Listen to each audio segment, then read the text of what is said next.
জামাতে ইসলাম সম্বন্ধে উপদেষ্টা মাহফুজ আপনি জানেন না। জামাতে ইসলাম করতে কলিজা লাগে। বাংলাদেশ জামাতে ইসলামের প্রত্যেকটা নেতা কর্মীর মাথার তালু থেকে পায়ের তালু পর্যন্ত পুরাটাই কলিজা। আবার সেই পুরানো খেলা শুরু হয়েছে, রাজাকারের তকমা। আমি উপদেষ্টা মাহফুজগণকে বলবো, শেখ হাসিনা রাজাকার শব্দটি মুখ থেকে উচ্চারণ করে মামুর বাড়ি দিল্লি গিয়ে আসতে পড়েছে।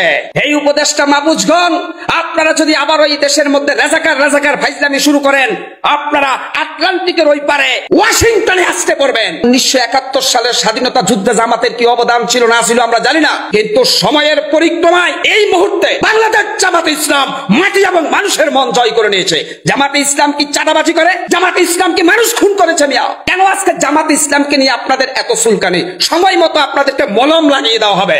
বাচ্চা উপদেষ্টা মাহফুজকে বলবো, আপনি বাংলাদেশ জামাতে ইসলামকে নিয়ে যে তির্যক মন্তব্য করছেন, অথচ কয়েকদিন আগে উপদেষ্টা সার্জিস আলম এবং হাসানুত আব্দুল্লাহরা বলছে বৈষম্য বিরোধী ছাত্র আন্দোলনে রাজপথের অন্যতম সহযোদ্ধা ছিল ইসলামী ছাত্র শিবির। এখন জামাতে ইসলামকে কাজে লাগানো শেষ, এবার পাকিস্তানি বলে চালিয়ে দিবেন। এটা তো আরেকটা শেখ হাসিনা মার্কা লোক আপনারা। কি হয়েছে আজকে? বাংলাদেশ জামাতে ইসলাম পাশের মঞ্চে গিয়ে বলে লা ইলাহা ইল্লাল্লাহ। বাংলাদেশ জামাতে ইসলাম হাসতে হাসতে জীবন দিতে রাজি, কুরবান দিতে রাজি, কিন্তু তাদের স্লোগান কি জানেন? বাংলাদেশ জামাত ইসলামের স্লোগান বিশ্বের সর্বশ্রেষ্ঠ স্লোগান, নারায়ে তাকবীর, আল্লাহু আকবার। বাংলাদেশ জামাত ইসলামের যে প্রতীক, এটা ইনসাফের প্রতীক, ন্যায়ের প্রতীক, দাঁড়িপাল্লা বিশ্বের সেরা প্রতীক। জামাতে ইসলাম কসুরি পানা যে ফু দিলে উড়ে যাবে। আরে জামাতে ইসলাম যারা করে তারা স্বচ্ছতার লোক, তারা ম্যাক্সিমাম 5 ওয়াক্ত সালাত আদায় করে। জামাতে ইসলাম যারা করে তারা চাঁদা দিয়ে দল করে, দলের থেকে টাকা নিয়ে রাজনীতি করে না। জামাতের সংখ্যা কম থাকতে পারে, তবে বাংলাদেশের মধ্যে বাংলাদেশ জামাত ইসলাম একটি সুশৃঙ্খল সংগঠন। একতা, শৃঙ্খলা এবং ন্যায়পরায়ণতা সবই ছিল জামাতে।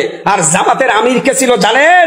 এই উপদেষ্টা মাহফুজ। বাংলাদেশ জামাত ইসলামের এমন একজন আমির ছিল, বিশ্ব নন্দিত মুফাসসির কুরআন, কুরআনের পাখি, গোটা দুনিয়াতে আলোড়ন সৃষ্টিকারী আলেম আল্লামা দেলওয়ার হোসেন সাঈদী। সেই দেলওয়ার হোসেন সাঈদীর দল বাংলাদেশ জামাত ইসলামকে আওয়ামী লীগ বছরের পর বছর নির্যাতন করে জামাতের একটা চুলো ছিঁড়তে পারে নাই। এই যে উপদেষ্টা মাহফুজগণ, আপনারা যত বেশি জামাত ইসলামকে নিয়ে সমালোচনা করবেন, জামাত ইসলামের জনপ্রিয়তা আগামী দিনে বিদ্যুৎ গতিতে বাড়তে থাকবে। বাংলাদেশ জামাত ইসলামকে মানুষ কেন ভালোবাসে সেটা জানেন?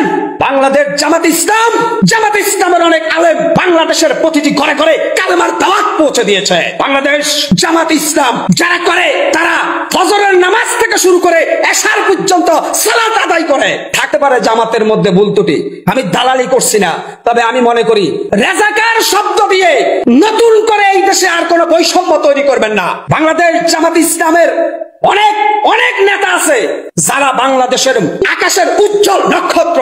আপনি কি বাংলাদেশ জামাত ইসলামের আলেম দেলওয়ার হোসেন সাঈদীকে কটাক্ষ করে কথা বলতে চান?